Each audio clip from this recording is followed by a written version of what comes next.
Hola, muy buenas tardes a todos. ¿Cómo están? Bienvenidos a nuestro conversatorio número 128.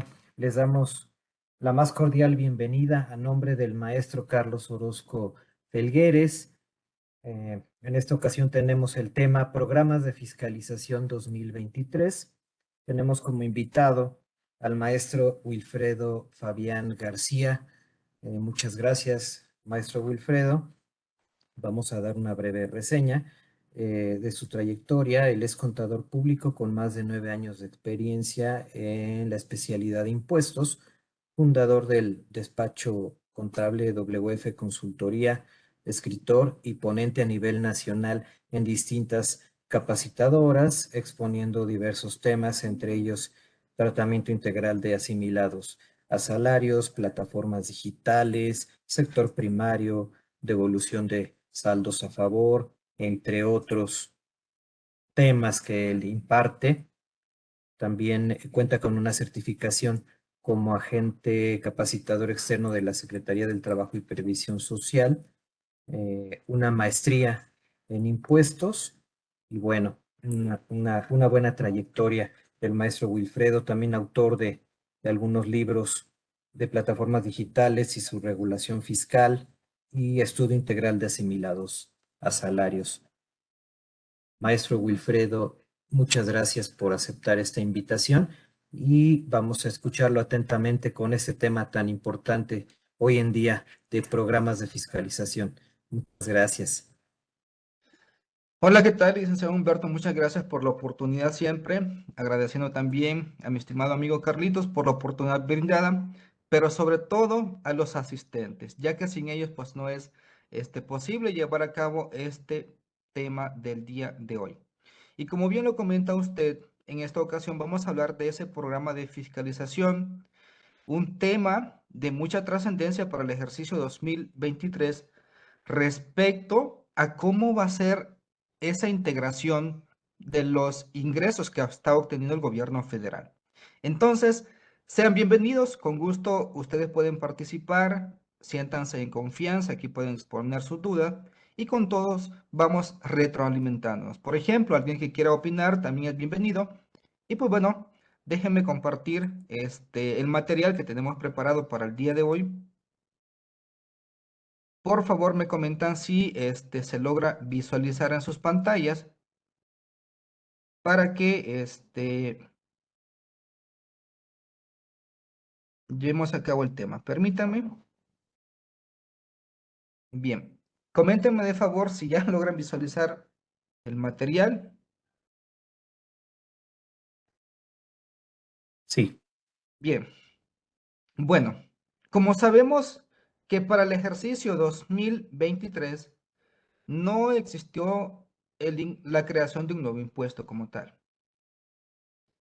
Ya es un tema de que la autoridad tuvo resultados durante el ejercicio respecto a la forma en cómo está implementando estos programas de fiscalización desde el 2022. Es bien sabido de que en septiembre se presenta el paquete económico para el ejercicio siguiente.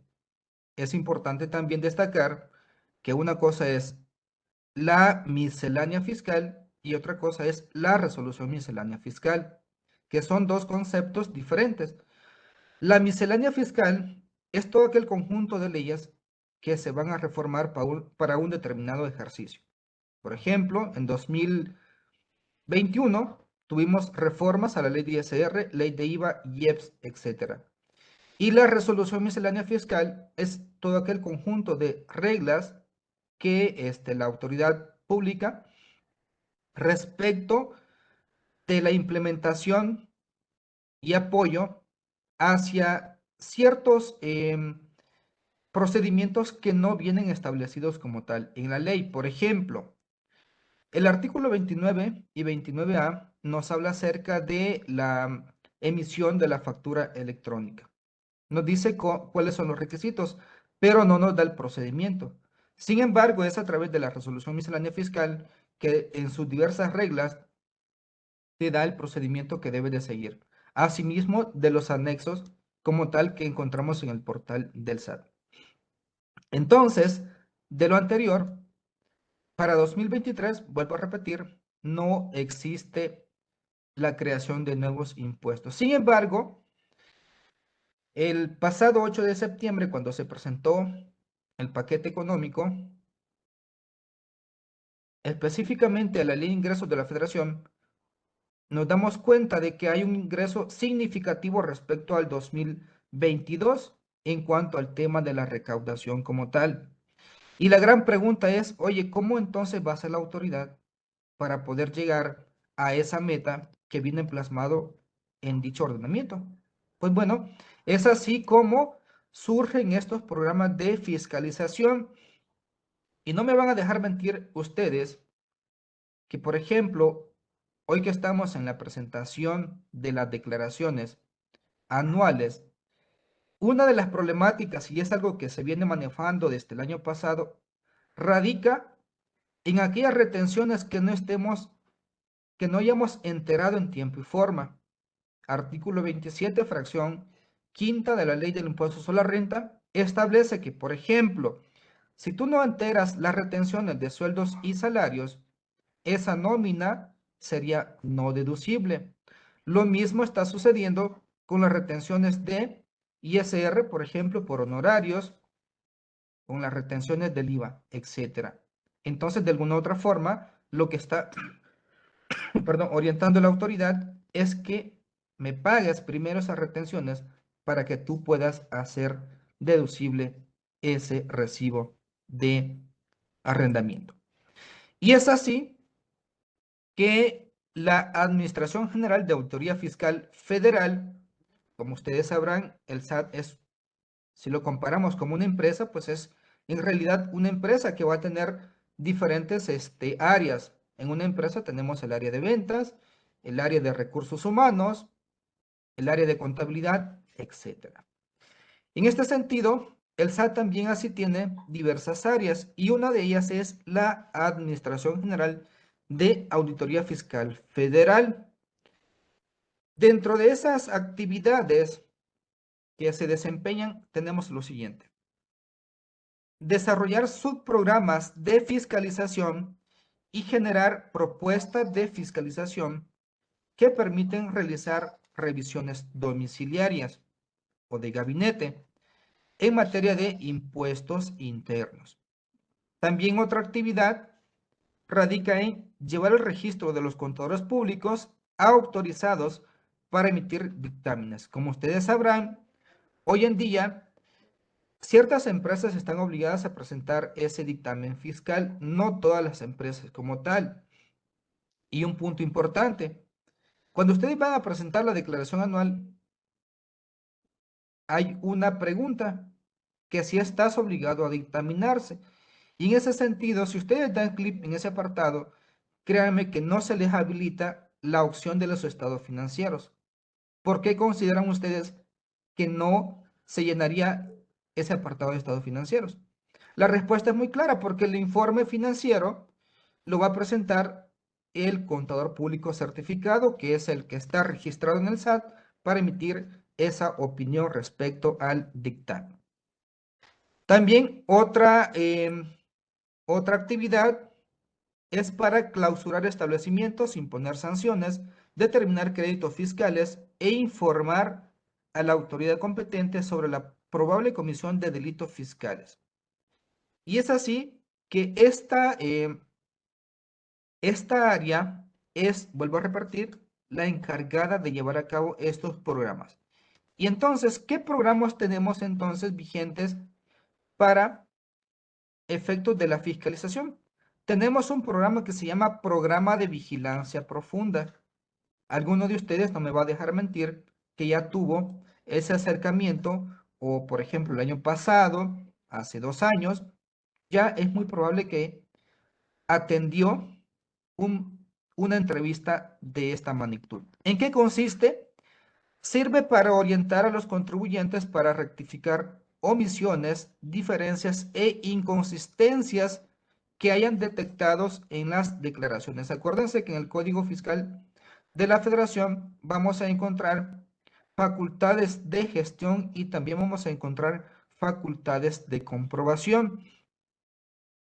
Y de alguna otra forma, la autoridad competente hoy en día lo que está aplicando es ese miedo hacia el contribuyente. No me van a dejar mentir ustedes que hace algunos días empezamos a recibir correos en donde, por ejemplo, se nos invita a presentar la declaración anual de personas físicas, diferencias, etcétera, etcétera. Entonces, ¿cómo se lleva a cabo este programa de vigilancia profunda? Primero es a través de una notificación en el buzón tributario. Es importante que ustedes tengan activo su buzón tributario para el ejercicio 2023. Importante recordar también que a través de artículos transitorios de la resolución miscelánea fiscal, se nos establece que la autoridad nos va a empezar a sancionar a partir del 1 de enero del 2024, cuando nosotros no tengamos activo nuestro buzón tributario. Pero eso no quiere decir que nos vayamos a confiar y a lo mejor podemos pensar, bueno, como no me va a poder multar durante 2023, pues no lo activo. Y la respuesta es que no, ustedes si ya tienen esa facilidad de poder activar ese buzón, no se esperen para que les llegue un acto de fiscalización por parte de la autoridad por la no activación del buzón tributario. También a través de reglas de resolución miscelánea fiscal, nos establece que ciertos contribuyentes no están obligados a activar el buzón tributario. Por ejemplo, los de sueldos y salarios que no rebasen, perdón, de 400,000 pesos en el año. Aquellos que están suspendidos, aquellos que no tienen obligaciones fiscales.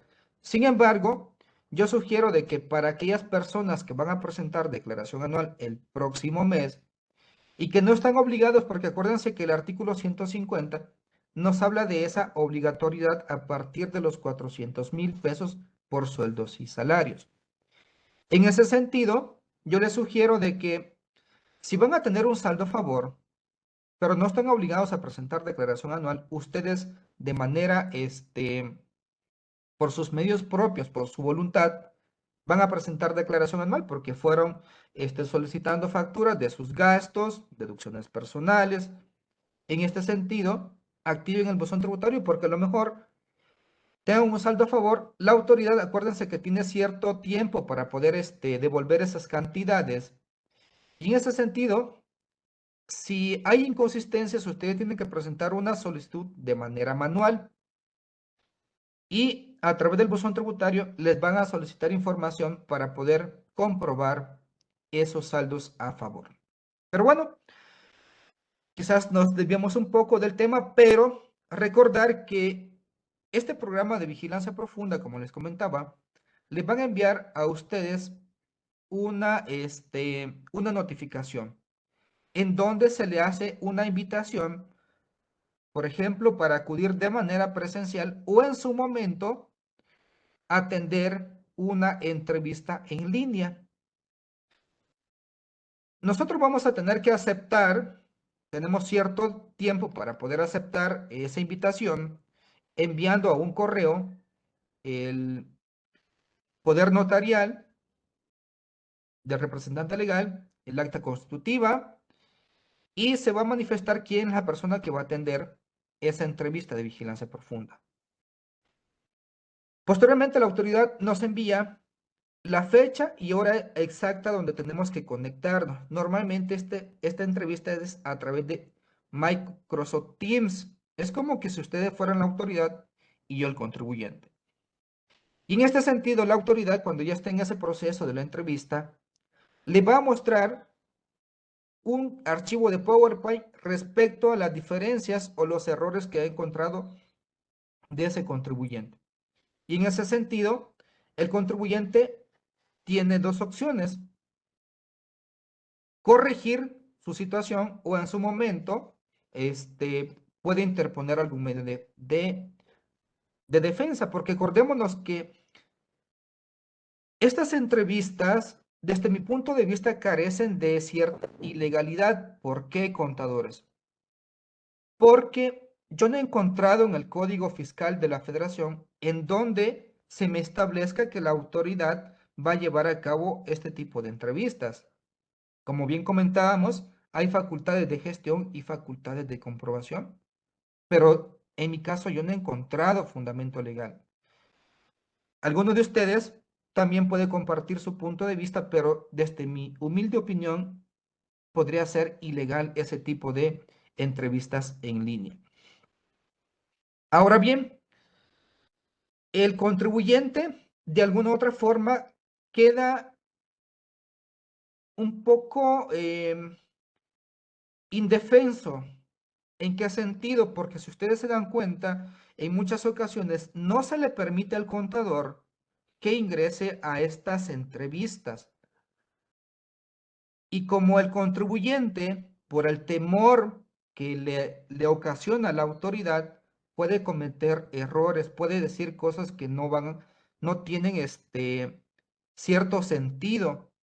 Y en este caso puede que la autoridad se base en esa información que le proporciona el contribuyente para llevarlo a otro nivel, esa facultad como tal.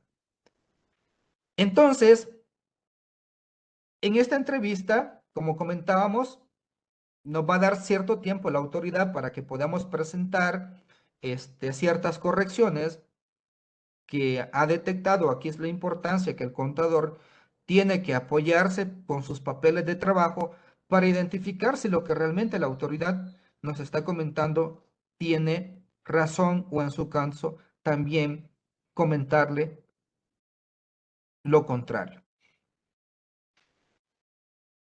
Hoy en día, lo que la autoridad está combatiendo son, o más bien está ejerciendo el cobro de manera persuasiva, es para el efecto de las retenciones. Yo les sugiero que revisen, por favor, el visor de nómina para el patrón, porque en ese visor de nómina vamos a encontrar cuánto realmente la empresa timbró o sea, cuánto timbró por concepto de CFDI en nómina, cuánto es la retención de ISR y cuánto realmente enteró ante la autoridad competente. Porque vuelvo a repetir el artículo 27, fracción quinta de la ley del impuesto a la renta. Si ustedes no han enterado en tiempo y forma esas retenciones, es muy probable que la nómina sea no deducible para la declaración anual. Bien, el artículo 57, contadores, del Código Fiscal de la Federación nos habla acerca de esa determinación presuntiva de las contribuciones que se hayan retenido. Y de manera textual establece que las autoridades fiscales, cualquiera, podrán determinar de manera presuntiva las contribuciones que se debieron haber retenido cuando aparezca omisión en la retención y entero por más del 3% sobre las retenciones enteradas. ¿Qué medios va a utilizar la autoridad para poder determinar esta presuntiva? Pues bueno, con la información de la contabilidad del contribuyente. Es importante que ustedes revisen la contabilidad electrónica que enviaron durante el ejercicio 2022. ¿Qué cuentas podrían ser riesgosas? Por ejemplo, impuestos por pagar, en el caso PTU pendiente de pago, entre otros. Tomando como base de datos los contenidos en el CFDI de nómina. Hoy en día estamos batallando con el tema de el estado de flujo de efectivo, el estado de variaciones del capital contable. Sí, estamos tomando cursos, sí, es importante, pero la autoridad lo que se está basando hoy en día, estimados contadores, es en el CFDI. Es una herramienta principal para poder recaudar. Y aquí es importante que tengan cuidado ustedes la forma en cómo están elaborando ese comprobante fiscal digital por internet. Si ustedes se encuentran en Recico y tienen una factura en una sola exhibición, pero no la han cobrado para la autoridad competente, ya se considera un ingreso porque le anotaron en una sola exhibición y transferencia electrónica de fondos. Entonces vayan a revisar cada mes si hay este tipo de facturas, porque en caso contrario, yo les sugiero cancelenla. Emítanla por definir o en su momento del siguiente mes cuando van a cobrar ese ingreso. Y es por eso que nos están llegando estas diferencias en cuanto al tema del IVA, de los IVAs acreditables y los IVAs cobrados, porque dejamos las facturas activas. Otro error que cometemos a veces es que tratamos a través de una nota de crédito cancelar la factura origen. Grave error. En ese sentido, esa factura queda vigente como tal. Con información de terceros cuando tengan relación de negocios con el contribuyente. Acuérdense que hoy en día tenemos que ser cuidadosos desde muchas áreas, desde el trabajador, desde el proveedor, desde el cliente, etcétera, porque hoy en día existe el tercero colaborador o el chismoso que le proporciona información al SAT respecto a las operaciones que se están llevando a cabo en una entidad como tal. Con otra información obtenida por las autoridades fiscales en el ejercicio de sus facultades de comprobación. Un claro ejemplo es el tema de los asimilados a salarios. Tú tienes que tener el debido cuidado para que ese pago que estás efectuando por asimilados a salario no se considere una relación laboral.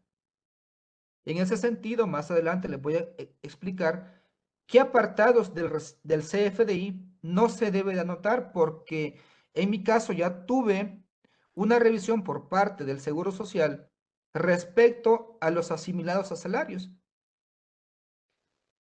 El Seguro Social le proporciona información al SAT, al Infonavit y viceversa. Los estados también hoy en día tienen esa facultad como tal. O cualquier medio de investigación económica o de cualquier otra clase. Por ejemplo, las famosas tasas efectivas. Ese es un programa que también lleva o sea, tiene una razón de ser, vaya. Al final, la autoridad ya tiene identificados por ciertos sectores cuánto es lo que realmente factura de manera mensual. Por ejemplo, una papelería, cuánto es el promedio. Una cafetería, un gimnasio, por ejemplo, una peluquería, cuánto es el promedio. Pero cuando llega a detectar como ciertos picos, por ejemplo, sube, baja, es llamativo para la autoridad. Entonces es allí cuando empieza el cuestionar al contribuyente el por qué de este aumento, por qué de esta disminución, etcétera, etcétera. Entonces, importante, visor de nómina para el empleador. ¿Dónde vamos a encontrar este visor de nómina? En el portal del SAT. En este ejemplo, tenemos que la persona moral timbró este total de nómina, de lo cual se integra por sueldos y salarios, pero también por asimilados a salario. Y en ese sentido, tenemos una retención de ISR tanto para sueldos y salarios como también para asimilados a salarios.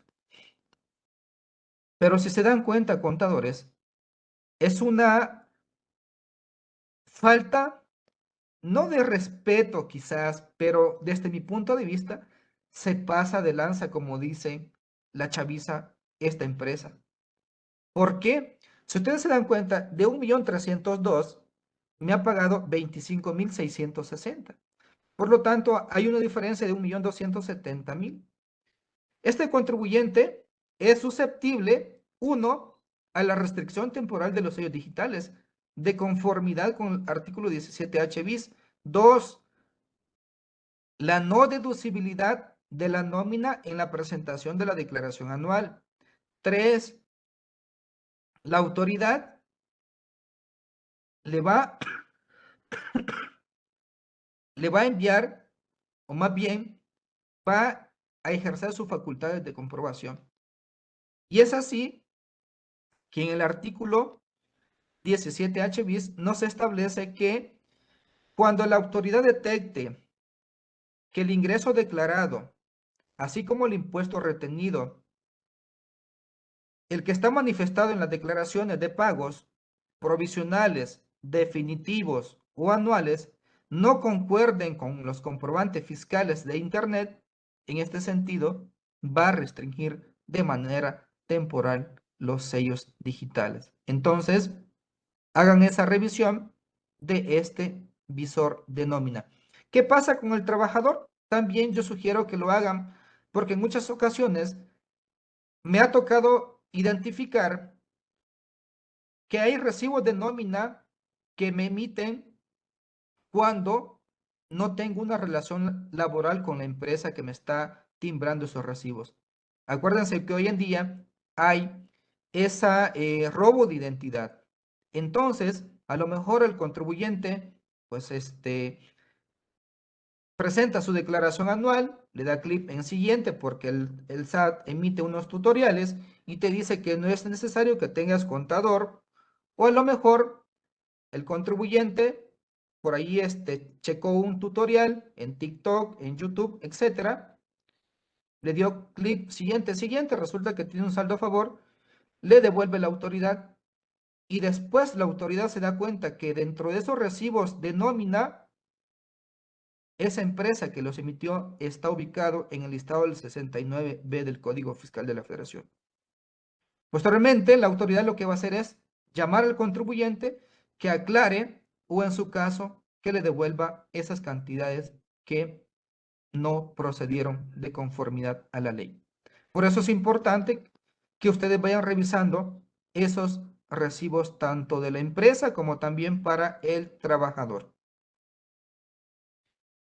Acuérdense que cuando hay esta restricción temporal de los sellos digitales, pues bueno, vamos a llevar un proceso de aclaración, procedimiento que viene establecido en la resolución miscelánea fiscal, en el anexo 1. Ahí encontramos reglas para poder llevar a cabo este proceso de aclaración. Sin embargo, hay algo que me llama la atención porque nos establece este artículo 17H bis, que cuando tú presentes esa aclaración, la autoridad tiene un plazo de un día hábil siguiente para que restablezca ese comprobante de sello digital. O sea, el sello digital, si ustedes se dan cuenta, es una mentira porque la autoridad, el deber ser es que al siguiente día que tú presentas ese caso, tendría que liberarte tu sello digital, pero eso no sucede como tal. Entonces, para los que son estudiosos de la materia de derecho, desde mi punto de vista también considero que es una ilegalidad por parte de la autoridad competente. Bien, cuando ya interponemos este caso de declaración, todo el procedimiento que debemos de seguir, pues la autoridad nos tiene que emitir una resolución. En este caso es, como se ve en pantalla, una resolución en donde se da por desvirtuada la causa de restricción temporal de los sellos digitales y nosotros vamos a poder continuar con la operación, la emisión de los CFDI correspondiente. Y es aquí cuando yo establezco que se deben de tener dos razones sociales hoy en día, porque a lo mejor en la empresa A restringe mi sello digital, bueno, no voy a poder emitir facturas, no voy a poder cobrar, pero con la empresa B, pues hago las operaciones que llevaba a cabo con la empresa A como tal. Ese es mi punto de vista. Cada uno de ustedes va a tener también su punto de vista respecto al tema de la cancelación de los sellos digitales. Otro programa que existe es el programa que se llama de fiscalización de asimilados a salarios. Este se llama, por sus siglas, se llama PROFEPAS. Este programa va orientado para la persona que cobra por asimilados a salarios, pero también va de la mano para la entidad que emite el recibo de asimilados a salarios.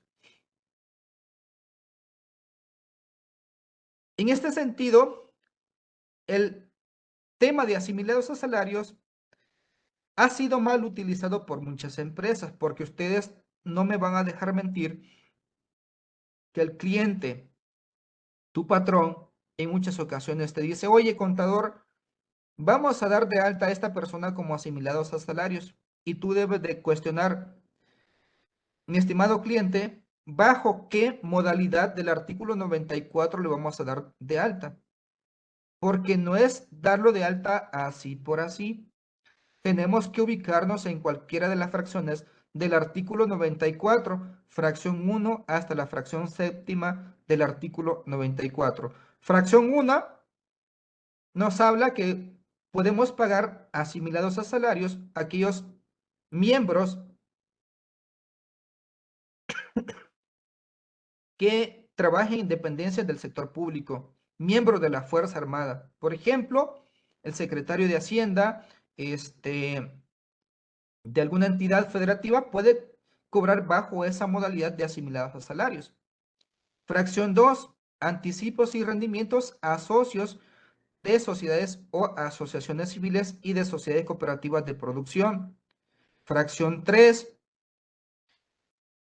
a los honorarios que se le conocen como los emolumentos a miembros de las empresas, llámese director general, gerente general, llámese representante legal, etc. Fracción 4, un honorario preponderante. Por ejemplo, yo contador, desempeño mis actividades en una empresa, pero también doy curso, también doy clases, también llevo a mis clientes, pero si mis ingresos representan más del 50% en la empresa donde estoy laborando, en ese sentido, puedo optar porque la empresa me pague bajo esa figura. Fracción, quinta, honorarios que opcionalmente se asimilan a salarios. Yo, contador independiente, puedo manifestar que tanto la persona física como la persona moral, mi cliente, me pague bajo esa modalidad. Fracción sexta, por ejemplo, un comisionista puede cobrar como asimilados a salarios. Fracción séptima, yo, empresa, puedo emitirle acciones a mi trabajador y se maneja como asimilados a salarios. Entonces, este prefaz tiene 3 etapas. La primera es el exhorto.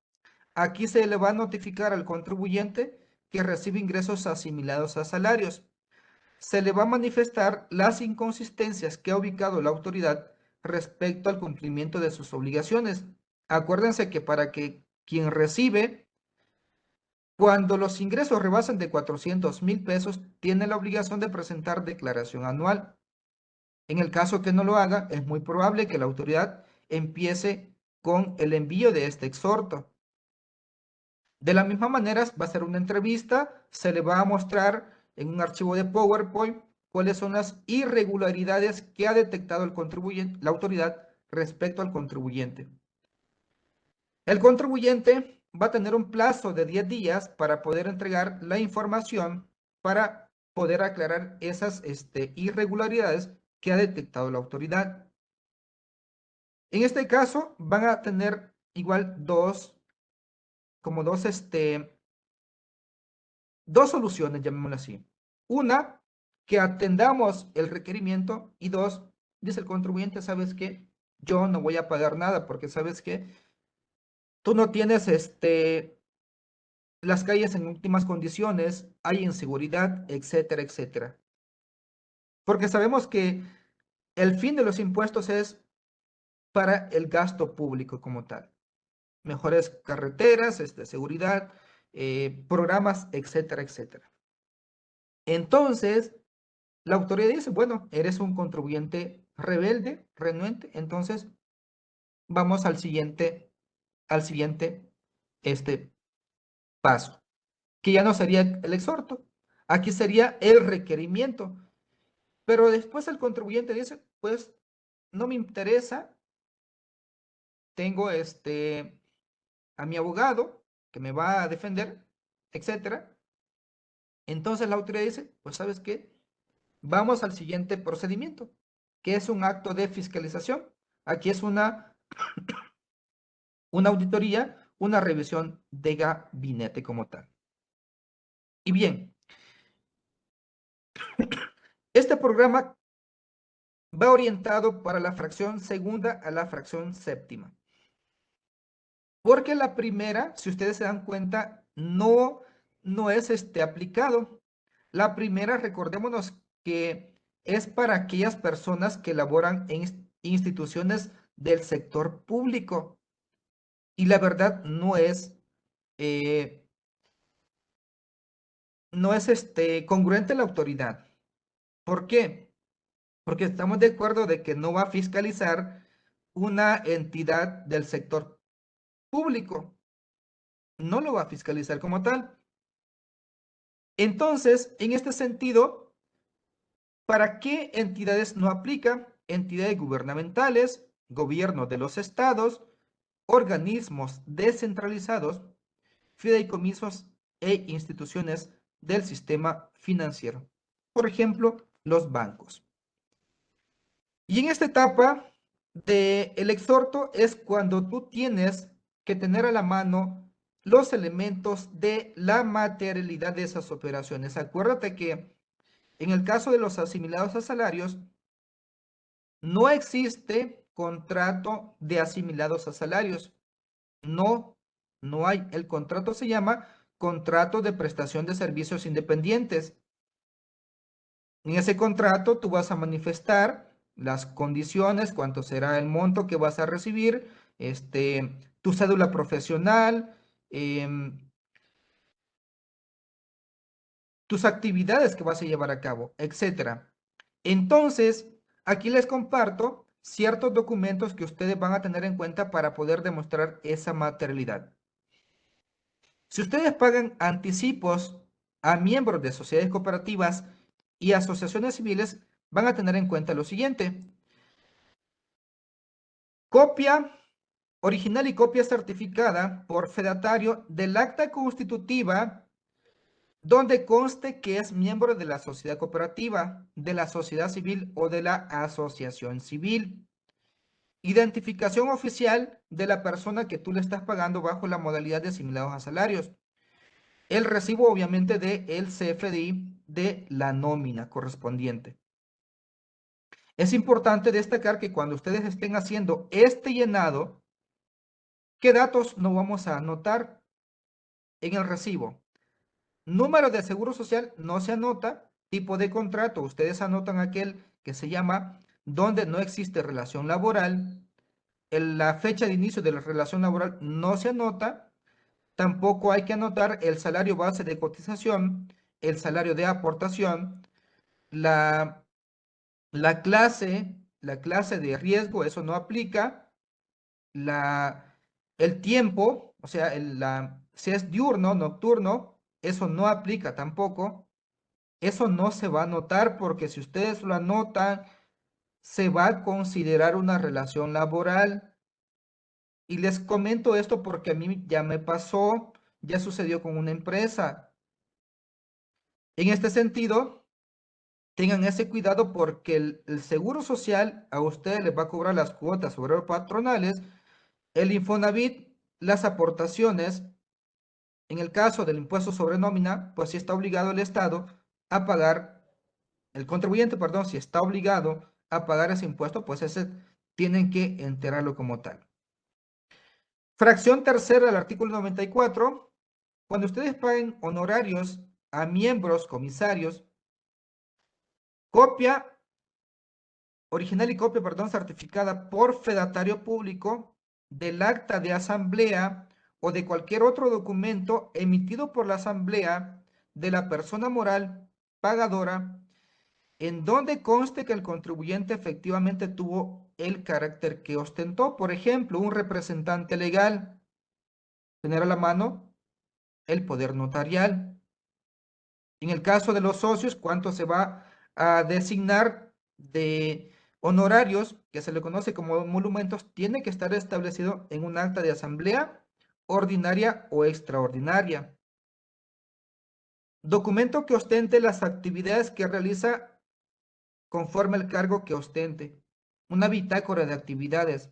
Por ejemplo, si soy representante legal, pues bueno, actividades que puedo llevar a cabo, asistir al Seguro Social para atender requerimientos, al SAT, etcétera, etcétera. Asimismo, la identificación original de su INE como tal. Obviamente, el CFDI timbrado. Fracción cuarta del artículo 94, contrato que firmó con la empresa que le paga los honorarios. Original de la identificación oficial, original y copia certificada del título profesional de la profesión que está ejerciendo la persona física. Escrito que presenta al contribuyente a la empresa respecto al cual manifieste que se le pague bajo la modalidad de asimilados a salarios. La descripción de las labores, asimismo el CFDI de nómina como tal. Y así sucesivamente con la fracción quinta, de la misma manera, aprovechando les comento que les voy a mandar este material para que ustedes lo tengan en sus manos. La fracción quinta también aquí vemos qué documentos vamos a tener para efectos de esa materialidad. La fracción sexta de la misma manera y la fracción séptima como tal. Por tema del tiempo, comentarles que el siguiente paso de este programa es el exhorto. Aquí es cuando el contribuyente no atiende, perdón, es el requerimiento. Cuando no atiende el exhorto o atendiéndolo no haya demostrado la materialidad, en este sentido la autoridad va a emitir este requerimiento.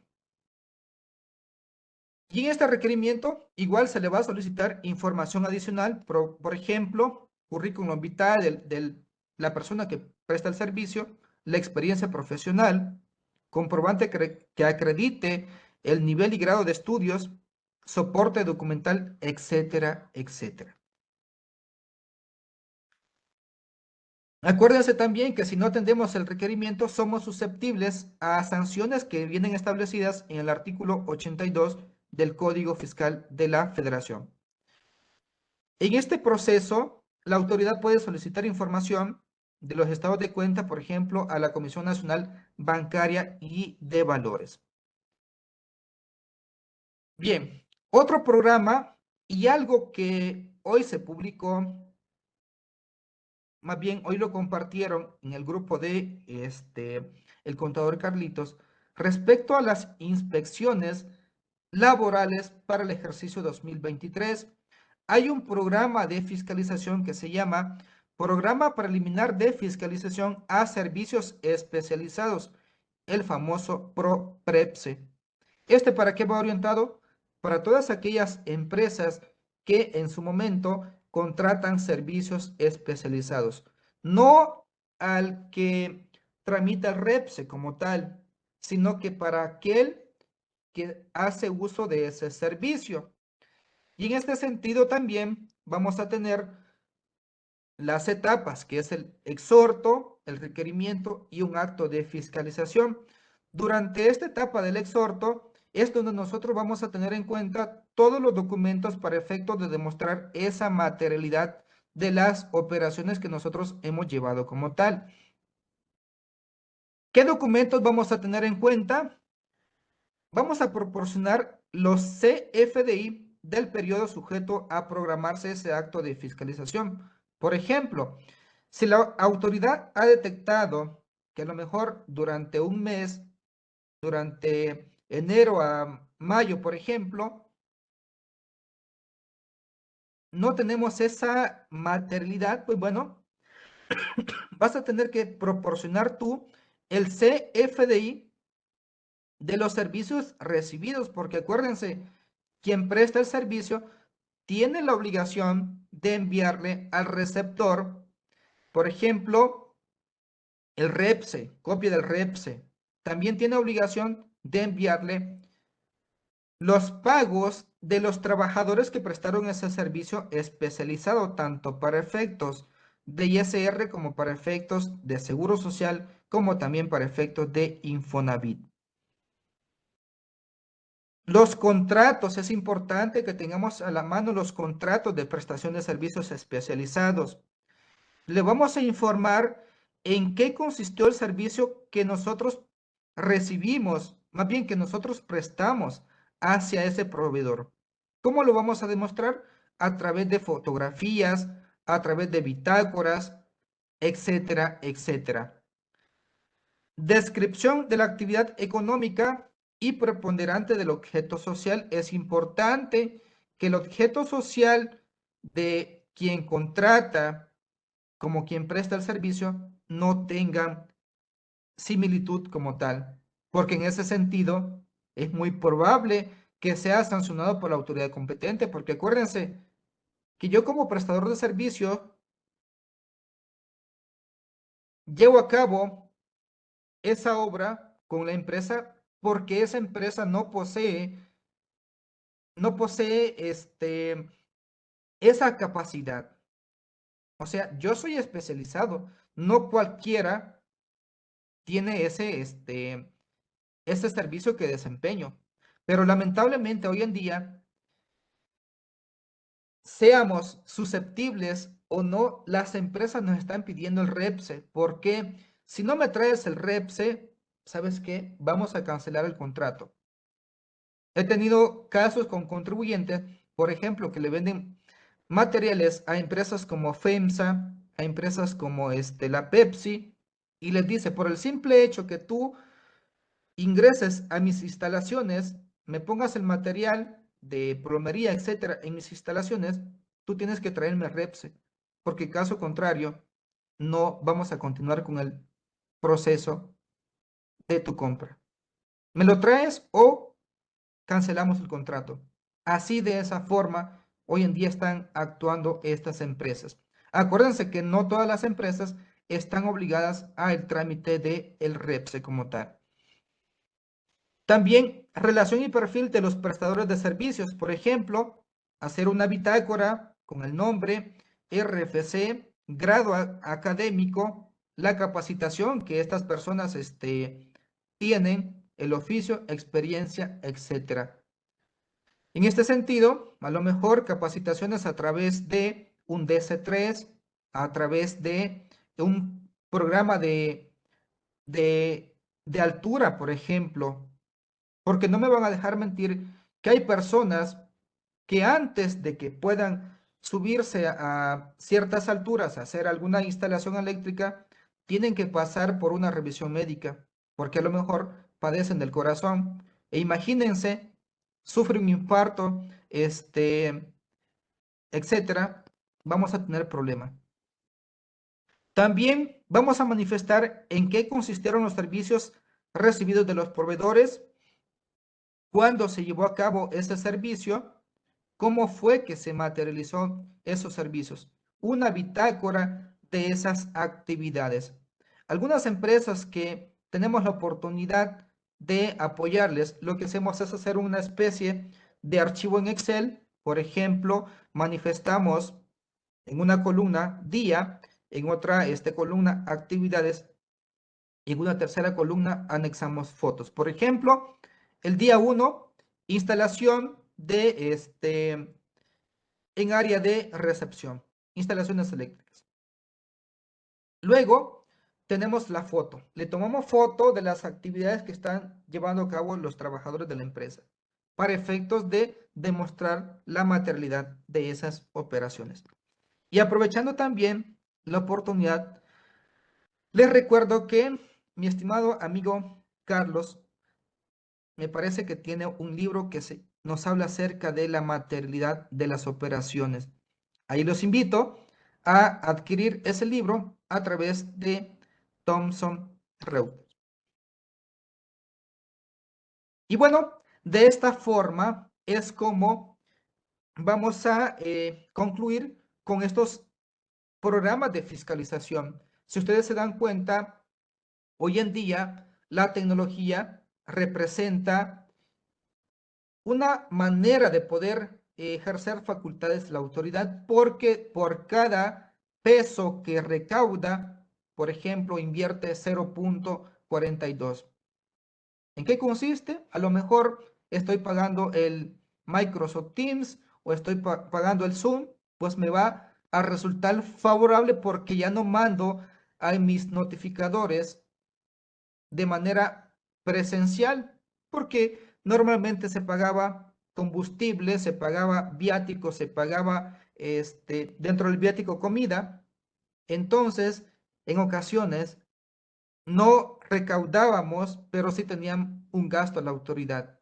Entonces, si alguno de ustedes tiene alguna pregunta, con todo gusto puede plasmarlo, puede activar sus micrófonos o también puede escribir sus preguntas acá en pantalla como tal.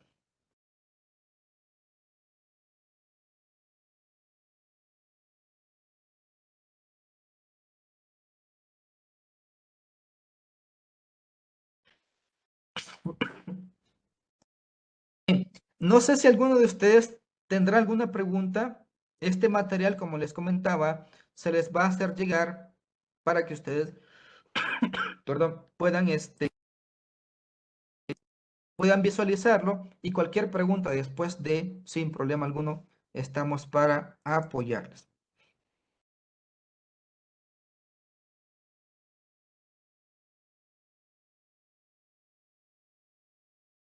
Con toda confianza, contadores pueden comentar, pueden hacer sus preguntas. A mí me gusta mucho interactuar con el asistente, la verdad. Si hay cosas que me lo sé, lo respondo. Si hay cosas que no me lo sé, también lo investigo y posteriormente les comparto mi humilde opinión.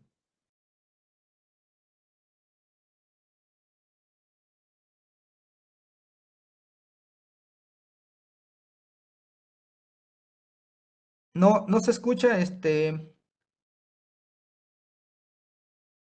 no se escucha el audio, Humberto. A ver, Ahí sí, sí, ya. aquí hay una pregunta en el chat. Dice, si por estrategia me timbraron asimilados. Bueno, tenemos que identificar si adicionalmente usted tiene ingresos por salarios e ingresos por asimilados a salarios. Si fuera el caso, estaría obligado a presentar declaración anual siempre y cuando sus ingresos rebasen de 400,000 pesos en el ejercicio 2022. En caso contrario, no está obligado, pero si usted quiere optar por presentar declaración anual, pues a lo mejor le convenga porque a lo mejor fue solicitando facturas de sus deducciones personales, de gastos médicos, dentales, etcétera, y va a tener un saldo a favor. Tiene que evaluar Sí, esa situación. sí, y completa. Y me sale a favor la anual, solicito la devolución. ¿Habría problema?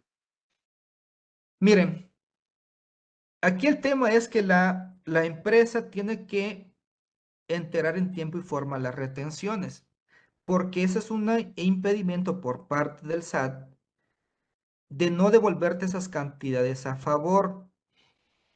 Pero hay un criterio por parte de la Prodecon en donde establece que el hecho que la empresa no haya pagado esas retenciones no implica un impedimento, pero la autoridad sí lo hace como tal. Entonces, ¿qué va a suceder? Al momento que ustedes presentan la declaración anual, hasta la determinación del impuesto, viene un apartado que se llama devolución, compensación o le genera un saldo a pagar. Si ustedes eligen el apartado de devolución, ya tienen precargado su cuenta interbancaria, la autoridad normalmente tiene 15 días para poder devolver esas cantidades a favor. Pero resulta que pasaron los 15 días, un mes, 2 meses, y nunca la autoridad me devolvió esas cantidades. En ese sentido, lo que ustedes tienen que hacer es presentar una solicitud de manera manual de esa devolución. Anexar el visor de nómina, deducciones personales, anexar estado de cuenta bancario y esperar el lapso de 40 días para que la autoridad les devuelva esas cantidades a favor. Bien. ¿Es posible no atender a estas invitaciones de vigilancia profunda? ¿Y cuáles podrían ser las consecuencias?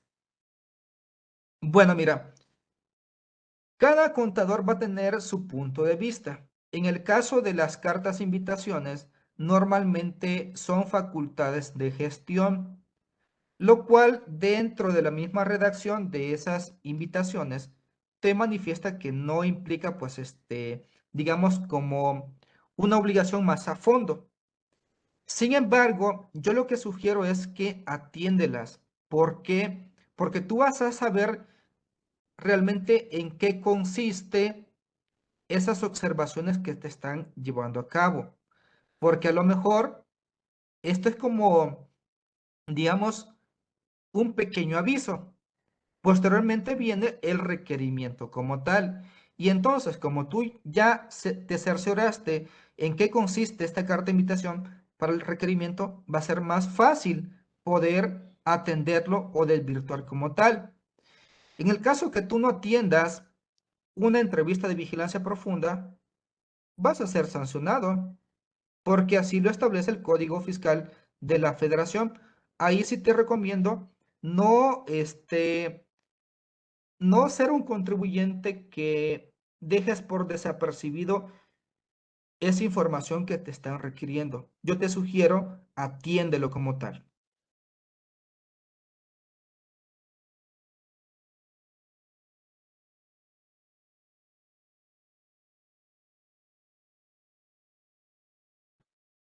Dos preguntas más hay aquí en el chat. Dice, si soy asalariado y por otra parte, empresa me timbran asimilados, ¿ya estoy obligado a presentar la declaración anual? Tienes que revisar si tus ingresos rebasan de 400,000. Esa es la clave como tal. Pero es importante identificar que si el asalariado, perdón, o sea, el sueldo y salario, te lo paga la misma empresa. Si te lo paga otra empresa, en ese sentido, o sea, dos empresas, o sea, sueldos y salarios una empresa y asimilados otra empresa, en ese sentido, sí estarías obligado a presentar declaración anual.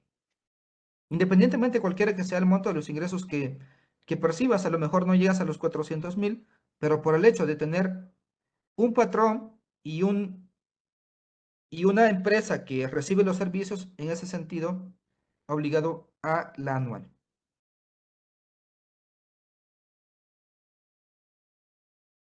A una persona que es asalariada le llegó un correo del SAT que debía sacar su contraseña para presentar la declaración anual. ¿Cuál sería la causa?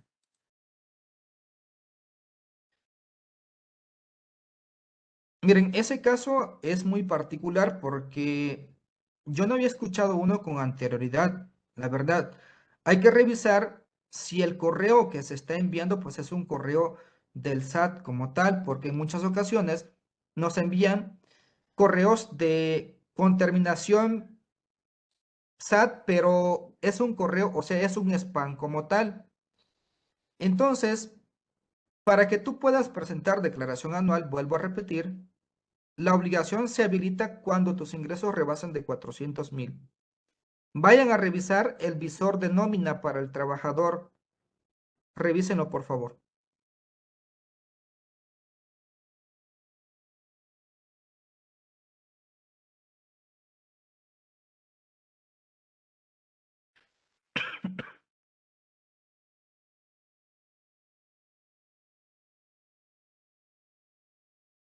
Gracias.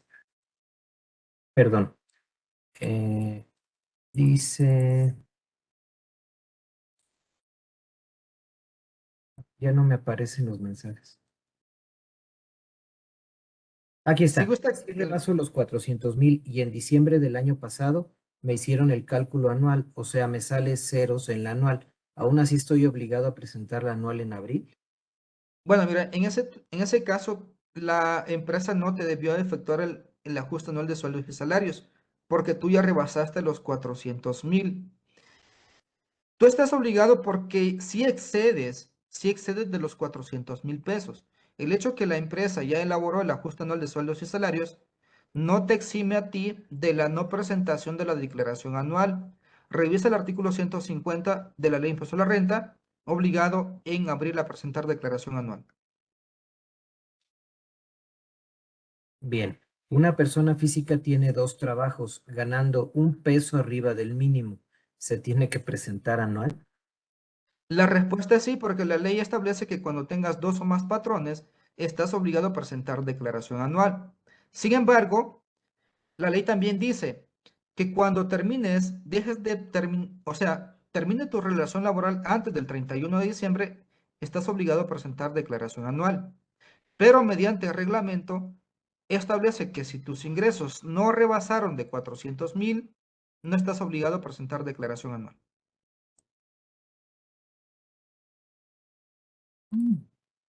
Pues bien, esas serían las preguntas. Perfecto. Entonces, pues no me queda más que agradecerle a mi estimado amigo Carlitos, a mi estimado amigo Humberto, pero también, sobre todo, a ustedes que están presentes en esta charla, agradecido siempre, les envío el material terminando para que ustedes puedan tener acceso a esos documentos que les mostré hace un momento. Sí, muchas gracias, maestro Wilfredo. Gracias por esta participación en este conversatorio. Le damos las gracias también de parte del maestro Carlos Orozco Felgueres. Le manda saludos y aquí tenemos un reconocimiento por esta participación con este tema, programas de fiscalización 2023. Se lo vamos a enviar y no nos queda más que agradecerle. Muchas gracias a todos por conectarse, a todo el auditorio. Nos vemos al siguiente conversatorio. Gracias por participar. Que tengan muy buena tarde todos. Hasta luego. Gracias igualmente, hasta luego, cuídense. Gracias.